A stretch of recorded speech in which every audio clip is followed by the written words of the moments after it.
रूप रसगंध, आँख कान नाक जिह्वा और चर्म ज्ञान देती है ना, ये देना, प्रकाश करके ज्ञान देना।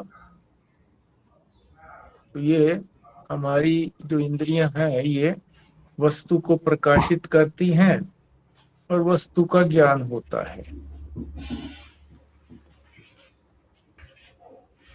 फिर श्रेष्ठता की बात आ गई। तो ये जो पैराग्राफ है ये पिछले उसके साथ जो 74 पृष्ठ के ऊपर जो देवताओं में एक प्रतियोगिता हुई उसके साथ जुड़ा हुआ है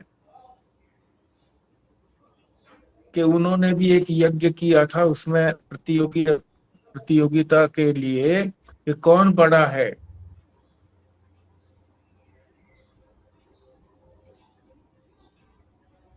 और यज्ञ करने के बाद समाप्त होने के बाद देखा कि भी कौन थका हुआ कौन नहीं थका हुआ। तो भगवान विष्णु जो थे वो नहीं थके हुए थे। तो यहाँ कौन नहीं थका हुआ है? मैं का ज्ञान कभी नहीं थकता।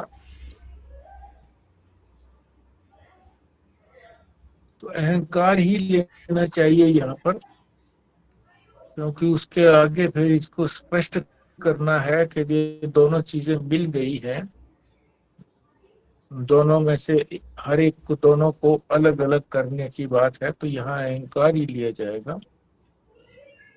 अहंकार कभी थकता नहीं है। ये भी तो मैं ही है ना। मैं कभी नहीं थकता। मैं हर समय कहते ही रहते हैं। सुषुप्ति के बाद भी हम कहते हैं कि मैं सोया था, स्वप्न के बाद भी कहते हैं कि मेरे को स्वप्न आया था। तो ये अहंकार जो है ये सबसे नियंत्रण करना चाहता है सबके ऊपर। नियंत्रण हो नहीं सकता क्योंकि ये तो एक अहंकार की वृत्ति है।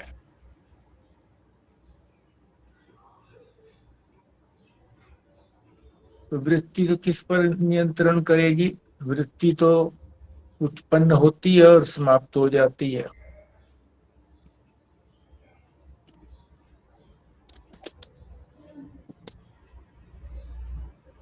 अब ये बताने चले हैं कि ये मैं जो है ये जब हम इसकी तरफ जाते हैं, मैं की तरफ इसको जानने का प्रयत्न करते हैं, तो मैं जो है वो मिला जुला मिलता है। उसमें जड़ भाग भी होता है, चेतन भाग भी होता है।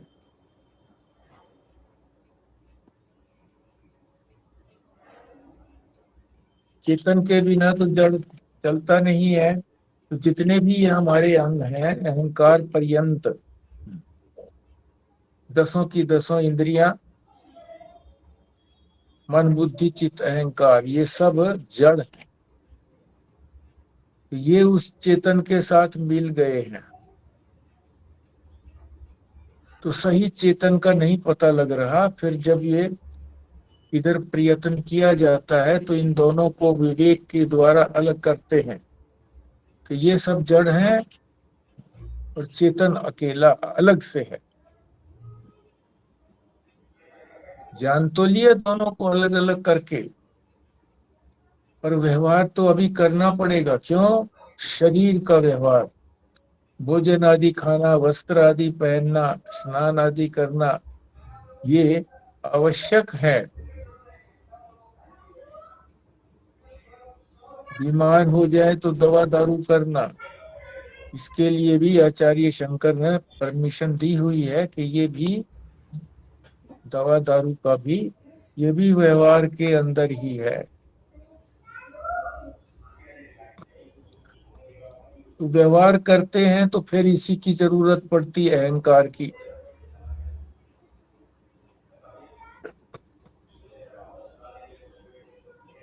और ये बताया उन्होंने कि अगर अहंकार से तुम कोई कामना करते हो, किसी चीज की इच्छा करते हो, तो वो कामना पहले समाप्त हो जानी चाहिए। जल जानी चाहिए, नहीं तो फिर कामना जो क्रम है, अविद्या, काम, कर्म, काम का मतलब वही कामना, अविद्या से कामना होती है और कामना से कर्म होता है। तो कामना यदि जलाई नहीं गई तो फिर कर्म करने में प्रवृत्त होंगे, कर्म करेंगे तो उसका फल मिलेगा, फल को भोग करके फिर वासना बनेगी, फिर जन्म होगा। तो ये चक्र चलता रहेगा। इसलिए कामना को जला करके व्यवहार करने के लिए, कोई भी व्यवहार करो तो कामना रख करके ना करो कि मुझे इससे कुछ प्राप्त करना है। शरीर का व्यवहार है, शरीर का व्यवहार चलता रहेगा, मेरा व्यवहार नहीं है ऐसा सोच करके आगे चलना है, तभी व्यवहार करना चाहिए। कामना हो किसी चीज की तो पहले कामना को जला दो, फिर व्यवहार करो।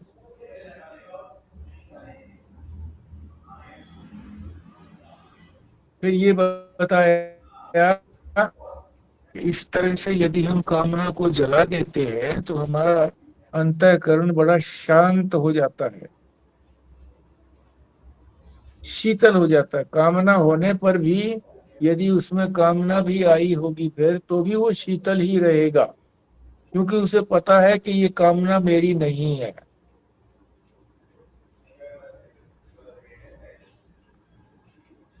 और जब पराविद्या की प्राप्ति हो जाती है तभी होता है ये अंतः शीतल। क्योंकि जब तक अपरा में रहते हैं तब तक जो कामना होती है वो अंदर से शांत नहीं होने देती, किसी न किसी कर्म में प्रवृत्त होते रहते हैं। जब पराविद्या की प्राप्ति होगी तो फिर कर्म की आवश्यकता रही नहीं, कामना को जला दिया है। अब जो शांति है वो बनावटी नहीं है, अकृत्रिम है। कृत्रिम माने बनावटी और अकृत्रिम माने जो बनावटी नहीं है। और साधारण आदमियों के अंदर क्या होता है कि वो अपने को बाहर तो शांत दिखाते हैं पर अंदर उनकी अशांति बनी रहती है।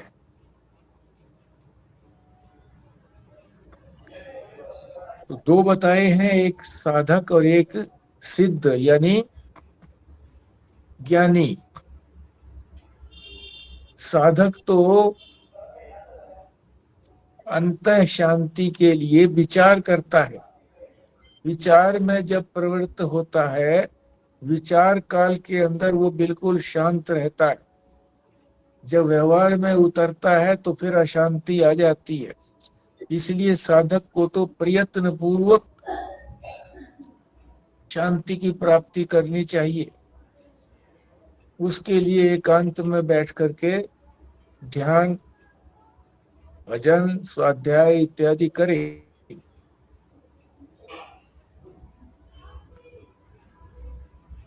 और सिद्ध जो है वो तो सहज स्वाभाविक उसके अंदर शांति है, उसके लिए उसे प्रयत्न नहीं करना पड़ता, हर समय में शांत ही रहता है। शांति की अवस्था में ही वो व्यवहार भी करता है, क्योंकि उसके व्यवहार में कोई कामना होती नहीं है। कामना होती है तो वो भी जल चुकी होती है। जैसे ये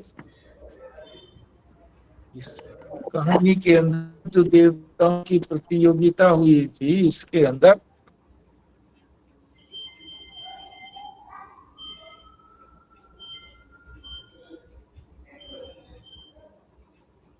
कामदेव के पुत्र मनपथ हुए। मनमथ, मनमथ यानी जो मन को मथ दे, कामना जो है वो मन को मथ देती है। गीता में भी कहा गया है कि वो इस तरह से मथती है, जैसे भिलो दिया जाता है किसी चीज को। तो कामना होती है, जब तक वो पूरी नहीं होती तब तक अशांति बनी रहती है। तो इसलिए कामना करो, और कामना का पता नहीं लगता है कि कब कामना आई, क्योंकि इसका कोई अंग तो है नहीं, कामना का अनंग है।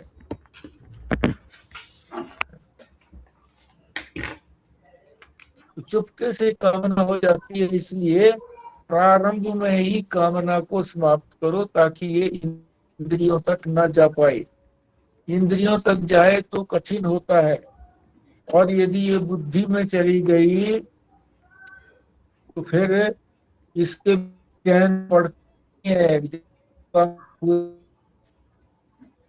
प्रेमिका जब तक नहीं होती वो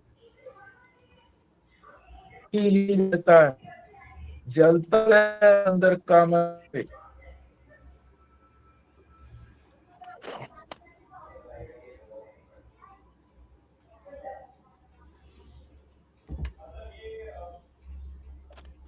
कामना की समाप्ति के बाद भी श्रवण मनन तो करना ही चाहिए, करना पड़ता है। श्रवण मनन से, निधिध्यासन से वृत्ति बनती है। यहाँ पर लिखा है ना, वृत्ति उत्पन्न होती है। कौन सी वृत्ति? ब्रह्माकार वृत्ति, व्यापक वृत्ति।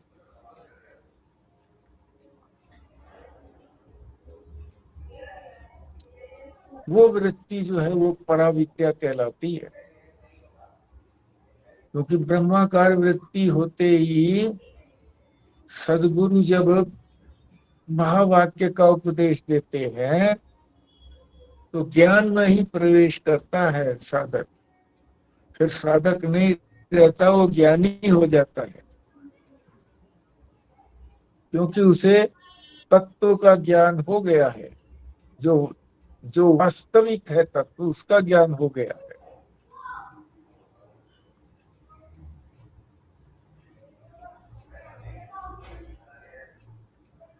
तो यहाँ तक तो ये है कि उसके बाद इनके विषय बताए हैं, पराविद्या के क्या विषय है, पराविद्या के क्या विषय है। जितना भी अक्षर ज्ञान है वो सारा पराविद्या है। शब्द राशि, शब्दों का समूह, चाहे वो वेदांत का समूह हो, चाहे उपनिषदों का शब्दों का समूह हो, गीता के शब्दों का समूह हो, जब तक वो हृदय में नहीं स्थापित होता है उनका अर्थ, तब तक वो पराविद्या ही है।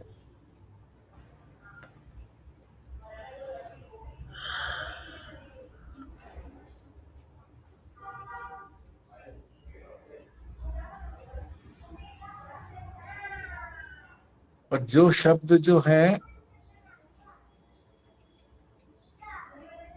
साक्षात ब्रह्म का ज्ञान देते हैं, वो शब्द जो है वो पराविद्या के अंदर कहे जाएंगे।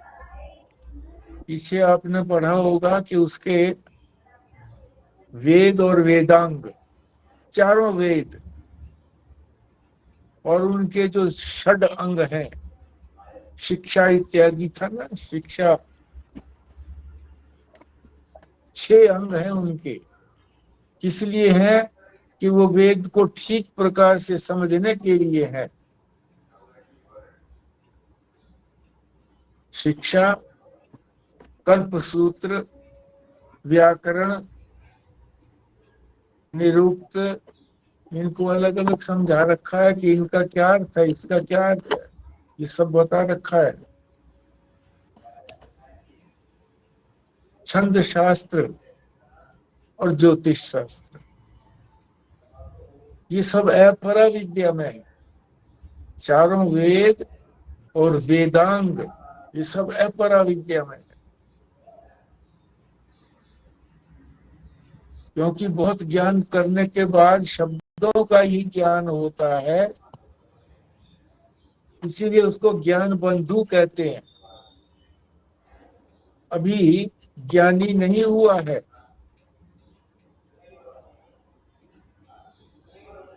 पराविद्या तो उसी को कहेंगे जिससे परमेश्वर की प्राप्ति हो, साक्षात्कार होता है।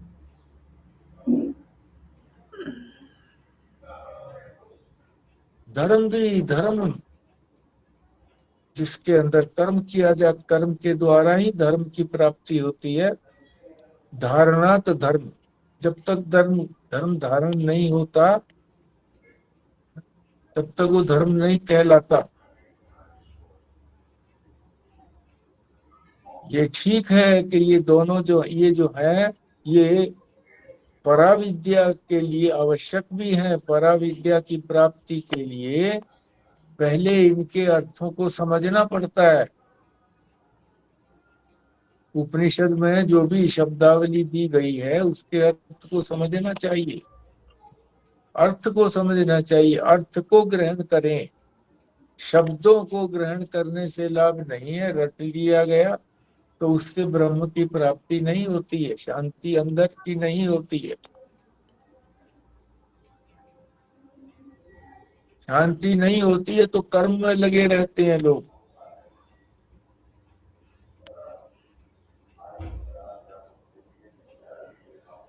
वेद आदि शास्त्रों को तो बहुत लोग पढ़ते हैं, पर जीवन में उतारने के लिए नहीं पढ़ते। जैसे कोई मूर्ति कलाकार है, बहुत सुंदर मूर्ति बनाता है,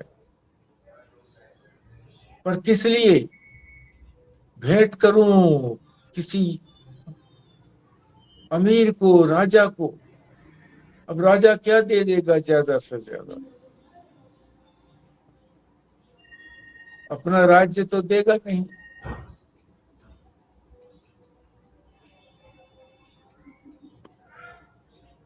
इसीलिए कहा है कि जब तक ब्रह्म साक्षात्कार नहीं हो जाता है तब तक कर्म ना करके ज्ञान की तरफ प्रवेश करना चाहिए।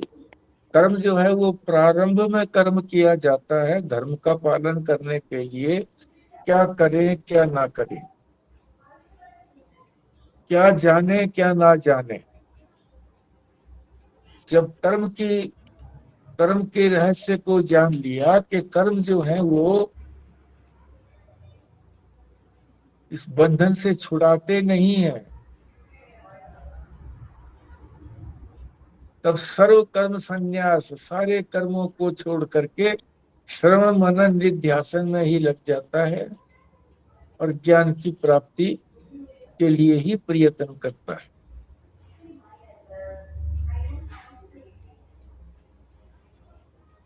एकमात्र परमात्मा का ज्ञान वही पराविद्या है।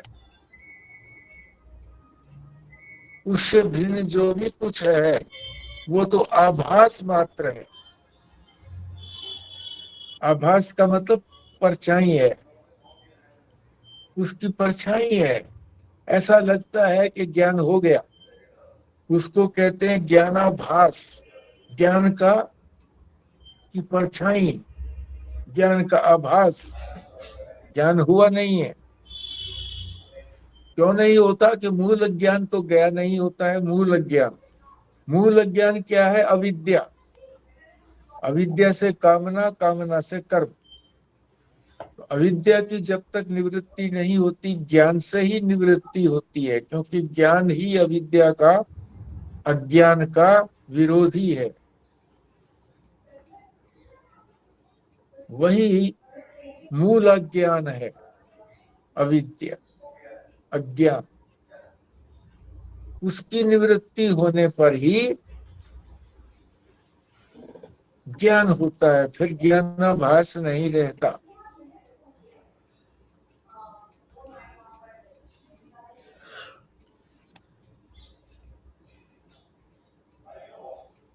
क्या है मूल अज्ञान? अविद्या तो बता ही दिया। अज्ञान तो बता दिया, किस चीज का अज्ञान? परमात्मा का अज्ञान, परमात्मा को न जानना। जो सच्ची चीज है उसको जानना नहीं, और जो झूठी चीज है, अवास्तविक है, सारा संसार क्षण क्षण में परिवर्तनशील है, अनित्य है, दुखों का घर है, बंधन में बांधे रखता है, इसलिए वास्तविक नहीं है, ये अवास्तविक है।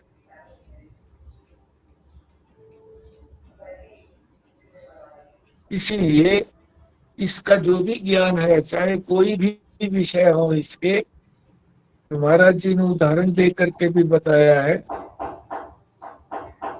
वकालत का विषय झूठा है, झूठा ही मुकदमा लड़ता है वकील।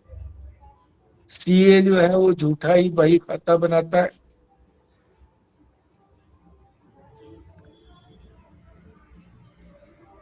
इसको, इन ज्ञानों को ज्ञान नहीं कहा गया है, क्योंकि ज्ञान कल्याण करता है, तो ये कल्याण करने वाले नहीं है, इसलिए ये अकल्याणक है।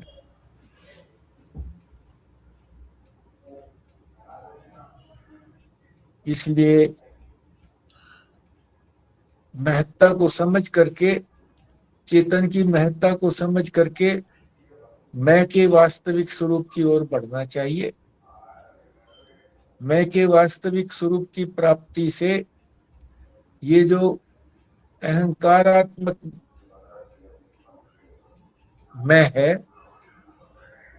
ये उड़ जाता है कपूर की तरह से। जैसे कपूर को देर रखा रहे तो वो उड़ जाता है, इस तरह से उड़ जाता है, उसकी कोई सत्ता नहीं है, किसी के ऊपर टिका नहीं है। वो बने बनाए घर के ऊपर कब्जा कर लेता है। मन बुद्धि चित्त, इन सब के ऊपर वो कब्जा कर लेता है। उसी के मैं मेरी बुद्धि, मेरा मन, मेरी इंद्रियां, मेरा शरीर।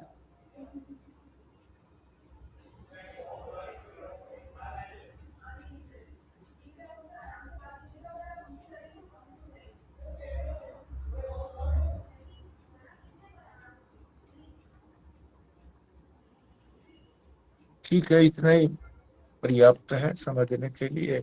और कुछ आपने और जो समझा हो आप अपना वो समझ को बताइए, और जो चीज और समझनी हो तो बताइए।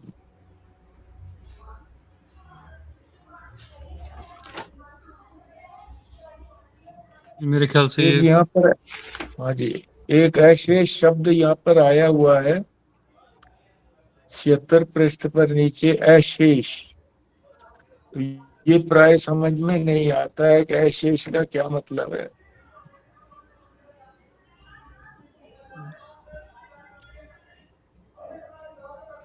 इसके लिए सब कुछ है, ये किसी के लिए नहीं है। परमात्मा जो है वो अशेष है, यानी ये किसी और के लिए नहीं है, और इसके लिए है।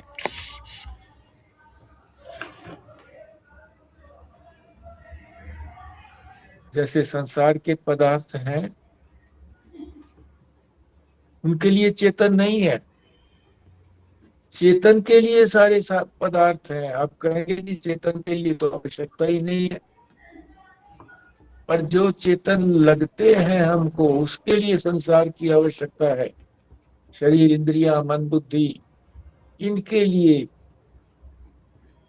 लिए आवश्यकता है उनकी। तो इसी तरह से परमात्मा के लिए ही सब कुछ है। तो ये अशेष है, इसको कुछ नहीं चाहिए, इसके लिए कुछ नहीं बचता है, सब इसी के लिए ही करते हैं। अशेष परमात्मा का जो प्रतिपादक वेद है,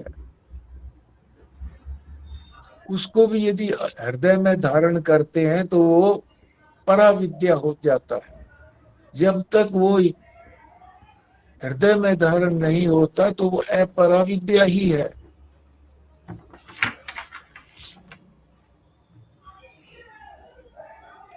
एक होता है वाच्यार्थ, एक होता है लक्षार्थ। तो प्राय वाच्यार्थ समझ लेते हैं कि इसके शब्द के अर्थ का पता लग गया तो हमको ज्ञान हो गया। ऐसा नहीं है। वो शब्द किधर लक्षित करते हैं, किस वस्तु को बताते हैं। वो जो वस्तु है वो लक्षार्थ है। उस शब्द का लक्ष्य क्या है बताना, उस लक्ष्य को देखना है, उस लक्ष्य के ज्ञान का करना है। हाँ जी।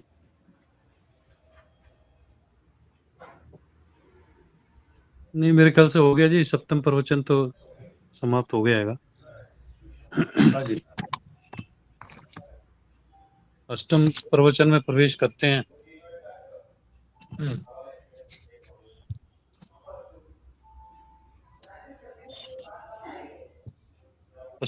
अष्टम प्रवचन 28 नवंबर 1988।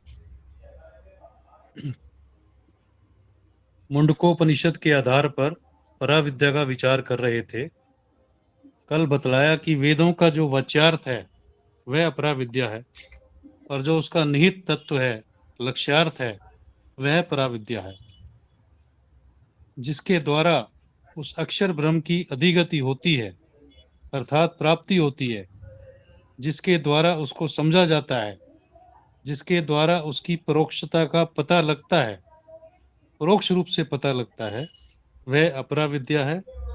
जो उसका साक्षात्कार होता है वह पराविद्या है। अब जिसका साक्षात्कार होता है उसका रूप बतलाते हैं।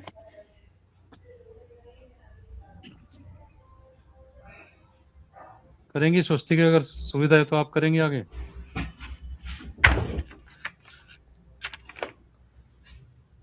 हाँ जी, करते हैं।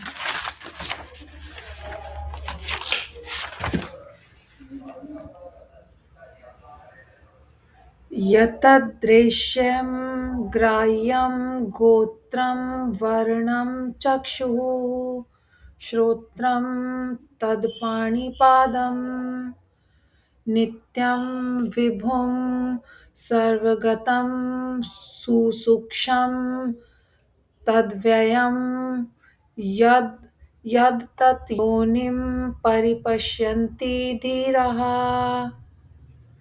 अब उस तत्व के बारे में बता रहे हैं कि वह तत्व है कैसा। यतद अदृश्यम अर्थात अदृश्य है। किसी भी ज्ञानेंद्रिय से उसको जाना नहीं जा सकता। आँख, कान, नाक इत्यादि उसको जानने में असमर्थ है। क्यों? ज्ञानेंद्रियां रूप, रस, गंध, शब्द, स्पर्श वाले विषय को ही जान सकती हैं। आँख रूप को ही जान सकती है, कान शब्द को ही जान सकता है। चूंकि वह परम तत्व रूप, रस, गंध, शब्द, स्पर्श से रहित है, इसलिए वह अदृश्य है, ज्ञानेंद्रियों का अविषय है। ज्ञानेंद्रिय के द्वारा उसको नहीं जाना जा सकता। रूप, रस, गंध, शब्द, स्पर्श आदि पंच महाभूतों में ही रह सकते हैं। जहां अग्नि तत्व होगा वहीं रूप रहेगा। जहां पृथ्वी तत्व होगा वहीं गंध रहेगा। जहां वायु तत्व होगा वहीं स्पर्श रहेगा। जहां आकाश तत्व होगा वहीं शब्द रहेगा। जहां जल तत्व होगा वहीं रस रहेगा। तो रूप, रस, गंध, शब्द, स्पर्श आदि वहीं रहेंगे जहां पर पंच महाभूत होंगे, क्योंकि गुण हमेशा गुणी में रहता है। गुण वाला द्रव्य जहां होगा वहीं उस द्रव्य में रहने वाला गुण भी रहेगा। बिना द्रव्य के आधार के गुण नहीं रह सकता, और इसलिए जहां पंच महाभूत होंगे वहीं पर रूप, रस, गंध शब्द स्पर्श ये गुण रहेंगे। हाँ जी व्यास जी, आप बताइए। हाँ जी, पहले तो ये जो पाठ किया था ना, पहली पंक्ति का दूसरी पंक्ति का, पहली पंक्ति में तो नकारात्मक तरीके से, नेति नेति तरीके से बताया गया है, और उसमें सब में ए लगेगा। यत अदृश्यम, अग्राह्यम, अगोत्रम, अवर्णम, अचक्षु, अश्रोत्रम, तद पाणिपादम। इसमें तो नेति नेति है, ये भी नहीं है, ये भी नहीं है, देखा भी नहीं जाता है, सुना भी नहीं जाता है, इसको ग्रहण भी नहीं किया जाता है, इसका कोई वर्ण नहीं है। और दूसरी जो पंक्ति है उसके अंदर सकारात्मक रूप बताया है परमात्मा का, तत्व का, कि वो नित्य है, हमेशा रहने वाला है, ये वो व्यापक है, सर्वगतम, सब जगह गया हुआ है, सुसूक्ष्म, अत्यंत सूक्ष्म है, तद अव्ययम, उसका व्यय नहीं होता, खर्च नहीं होता वो, यद भूत योनि परिपश्यन्ति धीरा, धीर व्यक्ति ही उसको देख पाता है।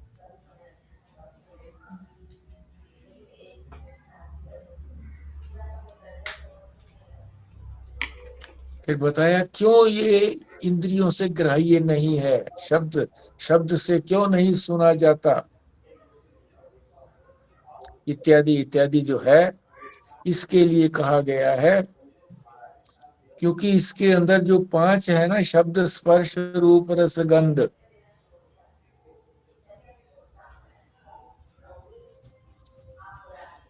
इनको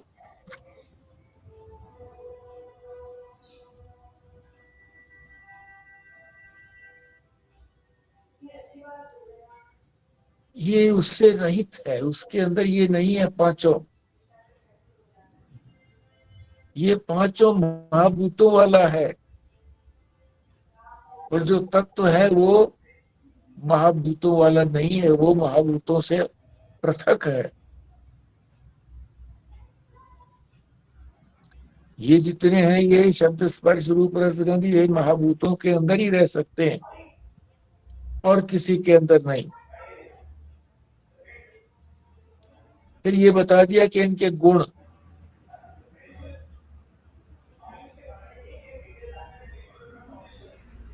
जहां कोई रूप दिखाई देता है तो समझिए कि वो अग्नि तत्व के कारण, प्रकाश के कारण वो दिखाई पड़ता है रूप। और जहां गंध मालूम पड़ती है वहां समझिए पृथ्वी है, कहा है ना, जहां पृथ्वी तत्व होगा वहां गंध रहेगा। तो मैं इसको सीधे तरीके से बोलता हूं कि जहां भी गंध मालूम पड़े समझिए वहां पृथ्वी तत्व है। जिसको भी स्पर्श, जो भी चीज स्पर्श करेगी समझिए वहां पर वायु है। तो वायु जब चलती है तो हमारे शरीर को पता लगता है कि वायु चल रही है, स्पर्श होता है।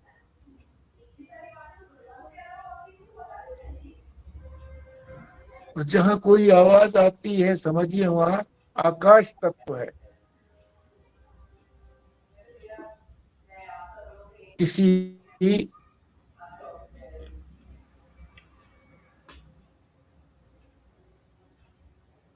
वस्तु के बने हुए किसी खाली जगह को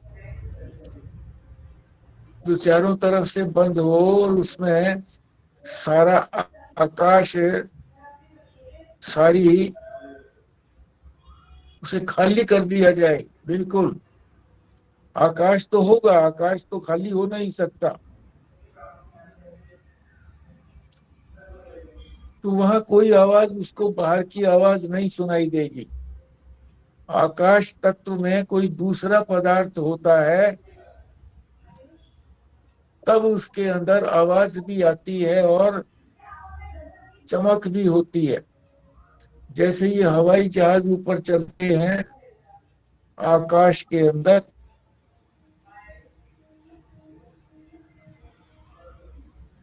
बिल्कुल कालापन होता है, वहां अंधेरा होता है। मगर प्रकाश का कब पता लगता है? जब वो प्रकाश उसके ऊपर पड़ता है, हवाई जहाज के ऊपर। हवाई जहाज के ऊपर पड़ता है, तब जाकर के प्रकाश का मालूम पड़ता है कि यहाँ अंधेरे के साथ प्रकाश भी है। ये बताया कि जितने भी ये गुण हैं, शब्द स्पर्श रूप रस गंध, ये गुण गुणी के साथ ही रह सकते हैं। जैसे किसी को कहा जाए कि मुझे लाल रंग दिखाओ ला करके, तो वो क्या ला करके दिखा देता है? लाल रंग का पाउडर।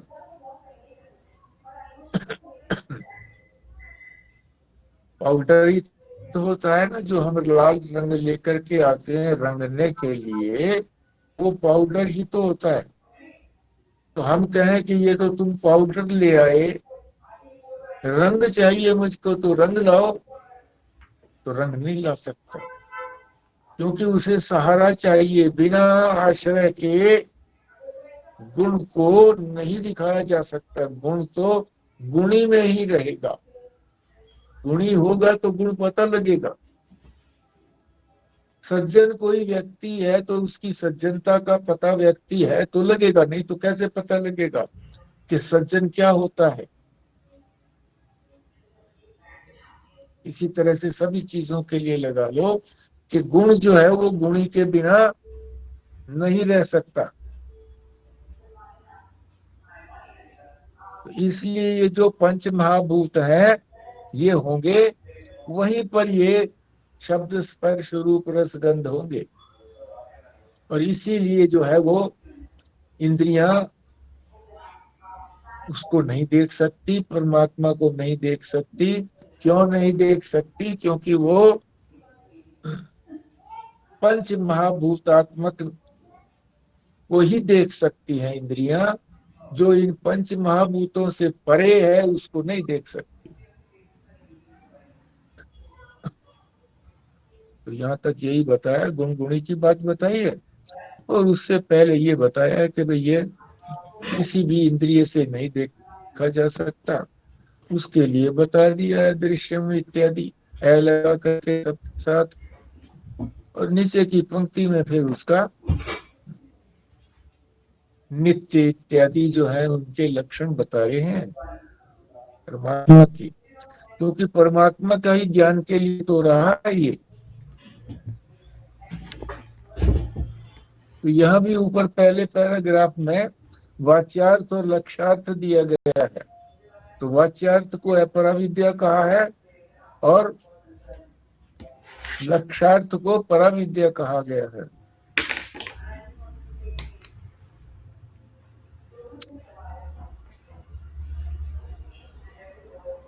जिससे केवल अक्षर ज्ञान ही होता है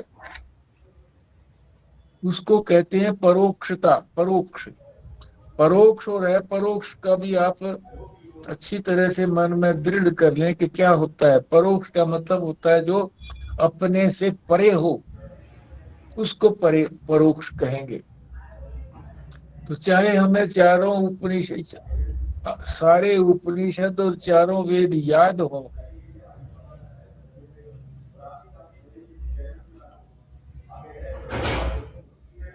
पर उनके अर्थ को हमने ग्रहण न किया हो, उनके तत्व को ग्रहण न किया हो कि क्या कह रहे हैं सारे वेद, तब तक वो अपरा विद्या ही है, परोक्ष है, परे है, हमारे से परे है, कि मैं उनको जानता हूं। जब मैं रूप हो जाते हैं, जो अर्थ है उसका ज्ञान हमारे हृदय में प्रवेश करता है तो परे नहीं रहता, वो हमारा अपना ज्ञान होता है। उसको कहते हैं अपरोक्ष, कि अब वो हमारे से परे नहीं है, मैं से परे नहीं है, मेरे अंदर ही है, मैं ही हूँ, मेरे अंदर नहीं बल्कि मैं ही हूँ, उसको कहते हैं अपरोक्ष। और जो मैं से अतिरिक्त रहता है उसको कहते हैं अपरोक्ष, परोक्ष। तो जिससे अपरोक्ष होता है यानी साक्षात्कार होता है, उसको पराविद्या कहते हैं। उसी पराविद्या का ये, जिसका साक्षात्कार करना है, किसका करना है? परमात्मा का, अपने स्वरूप का साक्षात्कार करना है। उसी का रूप जो है अब ये आगे सारे अध्याय के अंदर बताएंगे। जो पहले 2 पैराग्राफ में बता ही दिया है, अब आगे तीसरा फिर आप चलेंगे। इन 2 में कोई अस्पष्टता है तो बताइए। नहीं जी, आगे चलते हैं जी, मैं पढ़ता हूँ आगे। यह महाभूत परमात्मा से उत्पन्न होते हैं। आत्मा से ही आकाश, वायु, अग्नि, जल उत्पन्न होते हैं। इनके उत्पन्न होने के पहले परमात्मा है, अतः वह रूप, रस, गंध, स्पर्श शब्द स्पर्श वाला नहीं हो सकता। इससे जो कार्य उत्पन्न होगा वह तो रूप, रस, गंध, स्पर्श शब्द स्पर्श वाला है, परंतु कारण रूप से परमात्मा में ये रह नहीं सकते, क्योंकि ये आगे उत्पन्न होते हैं। जिस प्रकार से पुत्र उत्पन्न हो गया तो देवदत्त पिता हो गया, परंतु पुत्र उत्पन्न होने के पहले तो देवदत्त उसका पिता नहीं ना है। मगर एक बात भी कही जाए, जिस चीज से जो उत्पन्न होगा उसके गुण तो उसमें आने चाहिए। सागर का गुण जो है तरंग में आएगा, क्योंकि मेन तो क्या है, जल है उसके अंदर, जल है मेन तो चीज जो है, जल है। वायु का विकार से तरंग हो गई। रूप, रस, गंध उत्पन्न हुए परमात्मा से, मगर ये बात तो ठीक लगती है कि परमात्मा में तो उससे कोई है नहीं, रूप, रस, गंध का विषय है नहीं। परमात्मा में क्यों नहीं है रूप, रस, गंध, स्पर्श का ये विषय क्यों नहीं है? उससे उत्पन्न होने वाली चीजों में है।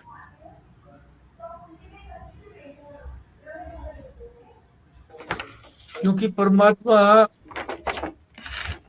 जब पहले था यानी पहले है, वो तो है नहीं ना।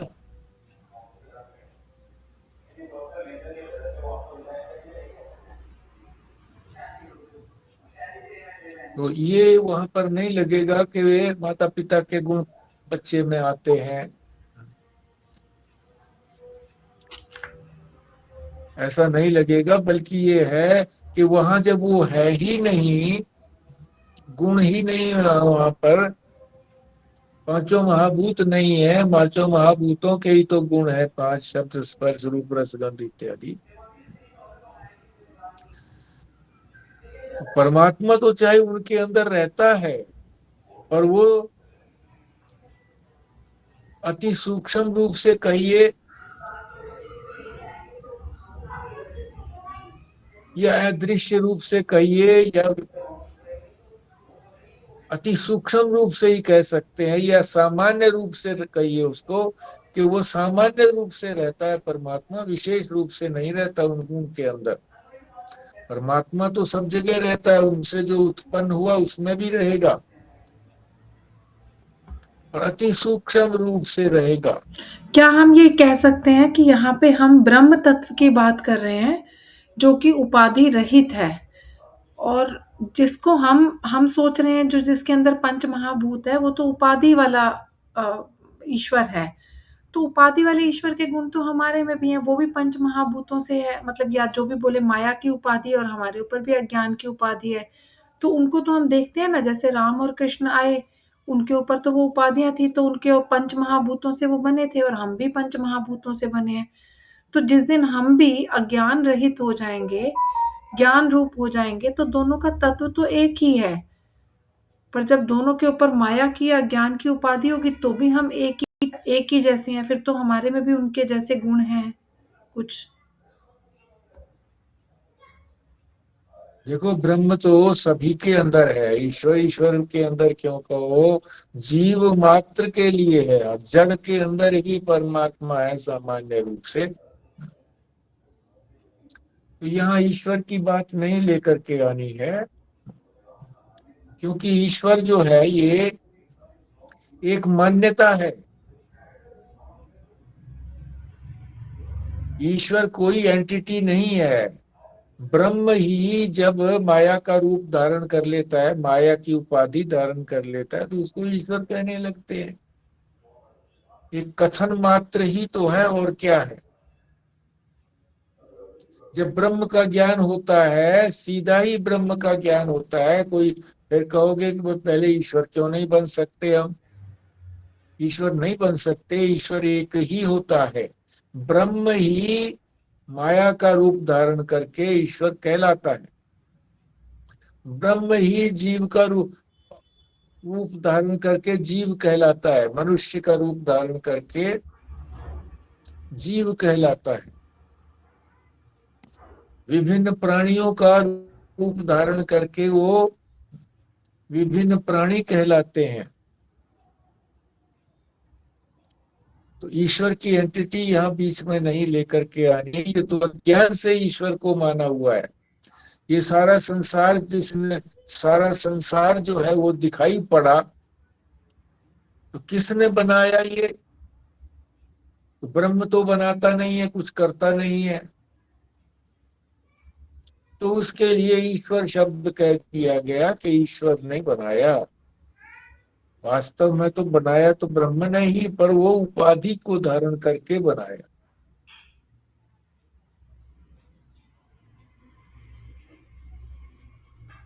जी, ये बात तो ठीक है, परमात्मा की बात हो रही है यहाँ पर, और इसलिए भी है कि कारण रूप से परमात्मा में रह नहीं सकते, क्योंकि कार्य नहीं है ये। परमात्मा जो है वो तो कारण, कारण क्या, सबका, हाँ सब चीज का कारण ही वही है कायदे से। कार्य तो है ही नहीं किसी चीज का। हाँ हाँ। और नहीं तो फिर उसके कारण से आगे भी कारण कार्य हो ढूंढा जाता, सकता है। उसके आगे भी कारण ढूंढ जाता भाई, इसका कारण क्या है। परमात्मा में ये है तो फिर इसका क्या कारण है, और आगे चले, क्योंकि मगर उससे आगे कुछ है ही नहीं, तो कारण रूप से नहीं है। परमात्मा से यानी कारण से कार्य की उत्पत्ति होती है, कार्य से कारण की उत्पत्ति नहीं होती। पिता से, पिता ना कहिए, भी तो पिता बना नहीं है। पिता से पुत्र की उत्पत्ति होती है, पुत्र से पिता की उत्पत्ति नहीं होती। कारण से ही कार्य की उत्पत्ति होती है।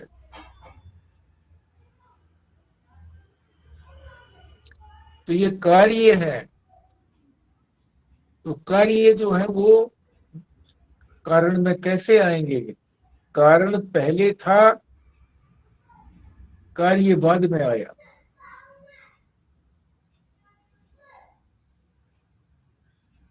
हाँ जी। जी, अतः यदि देवदत्त ने 25 साल की उम्र में विवाह किया, तो 25 साल की उम्र तक वह बिना पुत्र वाला था। देवदत्त का पुत्र विवाह करने पर ही उत्पन्न होगा। पुत्र होने के पहले देवदत्त तो था ही, परंतु देवदत्त बिना पुत्र वाला था। इस प्रकार से आकाश आदि की उत्पत्ति के पहले परमात्मा तो है ही, इसीलिए वह आकाश आदि को उत्पन्न करेगा। इसके पहले परमात्मा तो है ही, परंतु आकाशादि वाला तो नहीं है, और चूंकि आकाशादि वाला नहीं है, अतः आकाशादि के गुण, रूप, रस आदि वाला नहीं है। ये स्पष्ट कर दिया जी है इसमें। इसलिए बिल्कुल कहा क्रमबद्ध रूप से। जी, हाँ बोलिए बोलिए, बिल्कुल। इसलिए कहा यतद अदृश्यम, वह किसी भी ज्ञानेंद्रिय का विषय नहीं, क्योंकि आकाशादि की उत्पत्ति के बाद ही आकाशादि के गुण उसमें प्रतीत हो सकते हैं, उसके पहले नहीं। जब शास्त्र परमात्म तत्व का प्रतिपादन करता है तो दो प्रकार से उसको करना पड़ता है। एक प्रकार तो है परमात्मा के विषय में जो तुम्हारे भ्रांत विचार हैं उनको हटाना, अर्थात तुमने परमात्मा के विषय में जो कल्पनाएं कर रखी हैं, जो गलत विचार कर रखे हैं, उन विचारों को हटाना जरूरी है।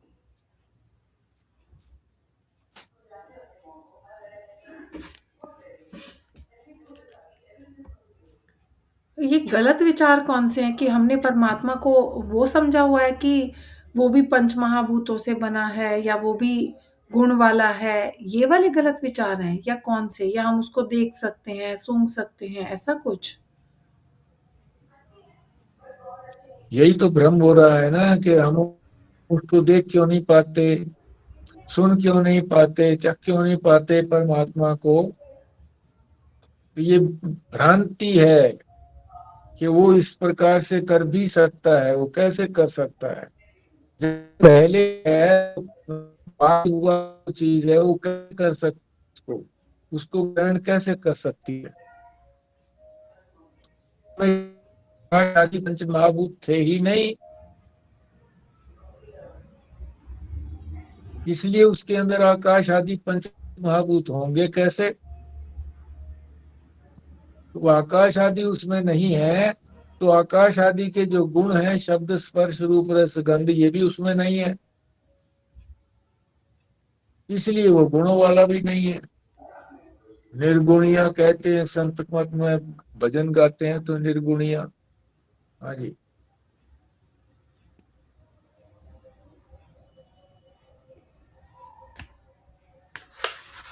तो पहले तो नकारात्मक तरीके से बताया कि वो सबके अंदर ए लग गया, अदृश्यम इत्यादि। फिर इसको वो है कैसा, सकारात्मक रूप से बताएंगे। हाँ जी। जी, यही कंट्रोवर्शियल आती है ना जी, कि वो सब में है, फिर कहते हैं जी उसमें कोई भी नहीं है। जब सब में है, अगर वो सब चीज मिट भी जाए तो भी परमात्मा बना रहता है। ये जो चतुश्लोकी तो गीता आती है, उसके अंदर भी तो यही इसी बात का प्रतिपादन किया गया है। अब ये गहने मिट भी जाएं तो भी सोना बना रहता है। हाँ। शरीर मिट भी गया तो भी परमात्मा तो वही है जी।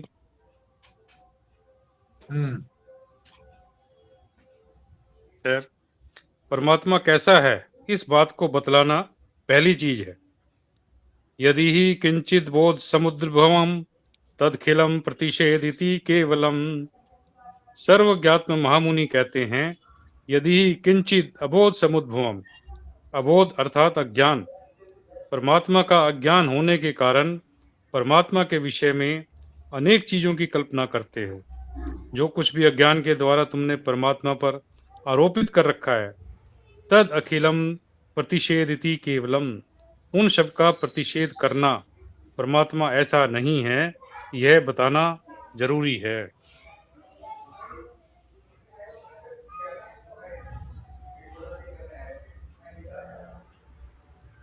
ठीक है, स्पष्ट है। नकारा जाएगा पहले, जो भ्रम है उनको हटाया जाएगा, अज्ञान है उसको हटाया जाएगा। ये जो आरोपित की बात कही ना जी, आरोपित ही तो कर रखा है ना, रस्सी के ऊपर जो है हमने सर्प का भ्रम हो गया। और उसके अंदर भी अलग अलग कल्पना करके बना लेते हैं करके, वो कह रहे हैं, कोई दूसरा कहता है जलता रंग है, कोई कुछ कहता है, कोई कुछ कहता है। तो इसलिए उसका निषेध कर रहे हैं कि ऐसा नहीं है, ये ऐसा नहीं है, ऐसा नहीं है।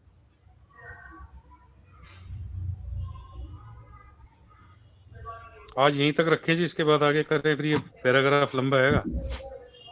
ठीक है, ठीक है। इसके बारे में और कोई जिज्ञासा हो तो कुछ कर सकते हैं तो वो करें, नहीं तो फिर बिमला जी से प्रार्थना करूंगा कि पूर्णाहुति करेंगे। डॉक्टर साहब अब तो बहुत देर में जुड़े हैं आज, लगता है मनोहर लाल जी। हाँ जी, एक सूचना है जी, कल मैं 3 बजे मेरी अपॉइंटमेंट एक आचार्य से है, तो वहाँ टाइम लग जाएगा। मान लीजिए वहाँ घंटा भर भी लग गया, ज्यादा भी लग सकता है, फिर वहां से यहाँ आने में टाइम ज्यादा लगेगा, तो इसलिए मैं नहीं रहूंगा, आप लोग कंटिन्यू रखिए। कल मैं भी अवेलेबल नहीं हूँ वैसे ना।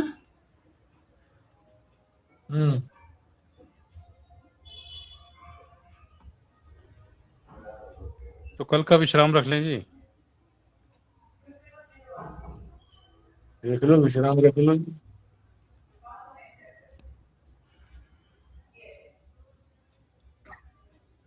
ठीक है, ऐसे कर लेते हैं। बिमला जी करेंगी पूर्णाहुति। और वैसे फिर परसों का भी हो जाएगा। परसों इनके घर में, संजीव भाई के घर में भी एक प्रोग्राम है, तो फिर कल और परसों का 2 दिन का ही कर लेते हैं। अच्छा,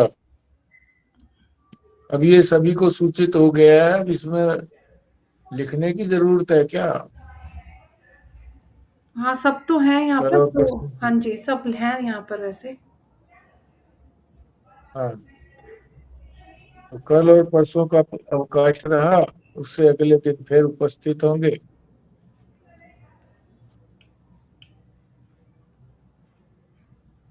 ठीक।